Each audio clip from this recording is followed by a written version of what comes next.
से ही दोस्तों एक और वारदात सामने आई है। जैसे कि हमने पिछले वीडियो में बताया कि 10 वर्ष की बच्ची के साथ गलत हुआ। अब यहाँ पर आ जाता है 10 वर्ष का लड़का। एक बच्चा खेलने जाता है, तभी एक कंप्यूटर टीचर है इसे पकड़ कर ले जाता है और उसकी लाश जो होती है मार करके पन्नी में भर कर बोरी के नीचे दबा देता है। नमस्कार दोस्तों, मैं सुमन सिंह, आप देख रहे हैं दोस्तों चश्मा वाली दीदी। तो दोस्तों, अगर आज की सच्ची घटना आपके दिल को छूती है तो प्लीज़ दोस्तों लाइक शेयर सब्सक्राइब जरूर कीजिएगा। चलिए दोस्तों, जानते हैं कि आखिर में किस तरह से उस लड़के ने उस लड़के को मारा है। 10 वर्ष के बच्चे की किस तरह से हत्या की गई। तो एक कंप्यूटर टीचर होता है और दोनों अड़ोस पड़ोस में रहने वाले होते हैं।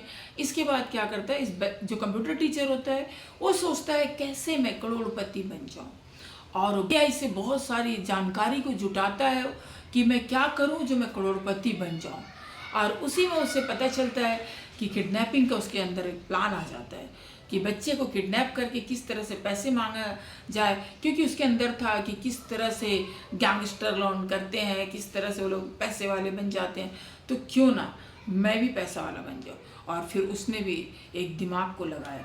तब यहाँ पर जो 10 साल का बच्चा था, एक बिजनेसमैन का घर का बच्चा था, और ये जो है निकलता है खेलने के लिए। शाम को 3 बजे चला जाता है अपनी साइकिल लेकर खेलने के लिए, खेलने जाता है।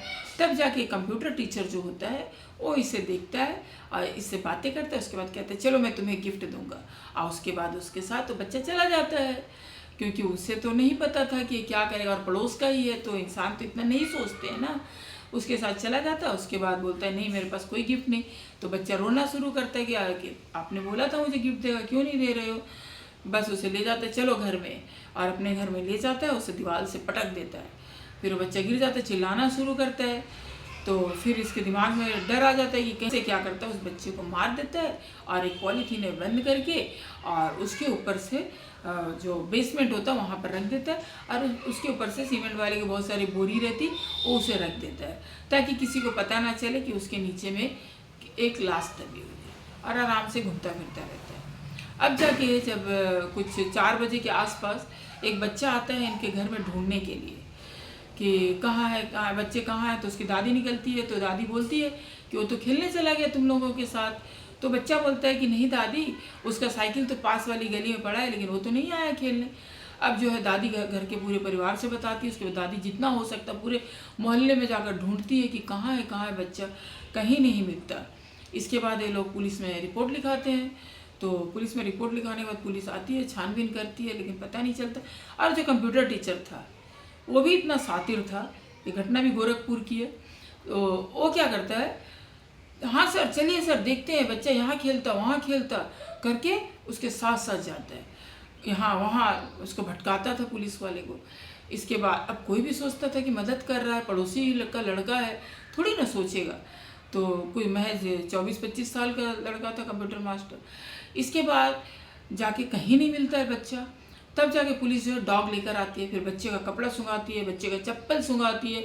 इसके बाद जो है डॉग घूमते घूमते उस लड़के के घर के सामने पहुंच जाता है।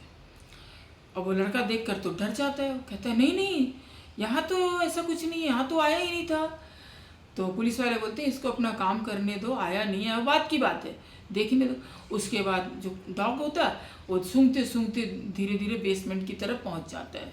बेसमेंट में देखते बहुत सारे बोरी रखा हुआ है, वहाँ तो कुछ नहीं होगा, लेकिन फिर भी डॉग जो है बोरी के पास जाकर बहुत ज़्यादा भूखना शुरू करता है। तब जाके पुलिस वाले को शक होता हो ना हो इस बोरी के आसपास कहीं पे कुछ है, तो बोरी को हटाओ। जब बोरी को हटाते हैं तब देखा जाता है कि बच्चा की बॉडी को पन्नी में बांध के लपेट के रख दिया, उसके ऊपर से बोरी डाला, कंबल डाला, और उसके ऊपर से एक बड़ी बड़ी बोरियां रख दिया। तब जाके उस लड़के को पकड़ा जाता है, उससे उसके पूछा जाता है, धमकाया जाता है। तब जाके वो लड़का जो है सच बताता है, और उसके घर से जब तलाशी ली जाती है तो उसके घर में एक जो है बाहर देश का सिम पाया जाता है, जहाँ पे इन सब चीज़ों की क्राइम किस तरह की जाए इस तरह की वीडियो को देखा करता था। तो वो सब जो है पुलिस वालों ने उसके घर से बरामद किए। तो देखा आपने कि किस तरह से 24-25 वर्ष का लड़का जो अपने आप को करोड़पति बनाने के लिए इस तरह की हथकंडे अपनाने लगा। अब पुलिस वाले जब पूछते हैं कि आखिर में ऐसी क्या थी तुम्हें करोड़पति बनने की जो तुमने इस बच्चे को मारा है, इस बच्चे की क्या गलती थी? तुम मेहनत करते, कमाते, अच्छा से कुछ काम करते। तो कहता है कि मेरे ऊपर 35 लाख का लोन था, कर्ज था, 25 लाख का मेरे ऊपर कर्ज है और कुछ पैसे मेरे कहीं के उधार है, तो मुझे वो चुकाना था। तो कहा तुम्हें 35 लाख की लोन है या 40 लाख की, तो तुमने 1 करोड़ रुपए का क्यों सोचा? उसके लिए तुमने बच्चे को ही क्यों सोचा?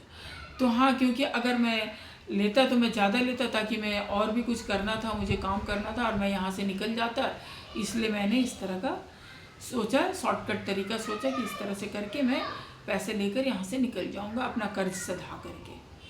पुलिस वाले बोले चलो अब जेल के अंदर कर्ज सधाना अपना, और उसे हिरासत में ले लिया गया है।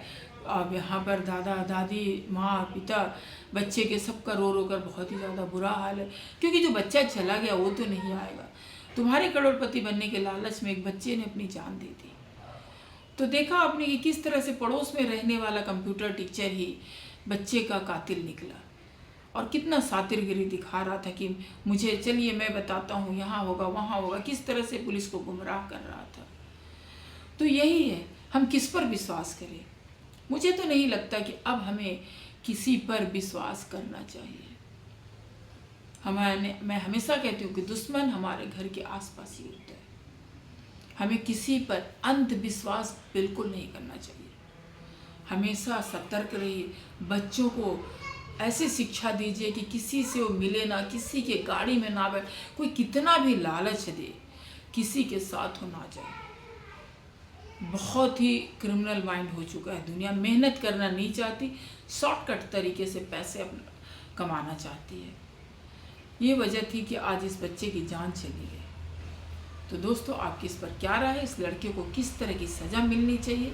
कमेंट करके ज़रूर बताइएगा। और अगर आज की वीडियो आपको थोड़ी सी भी अच्छी लगती है तो प्लीज़ दोस्तों लाइक शेयर सब्सक्राइब जरूर कीजिएगा। राधे राधे दोस्तों।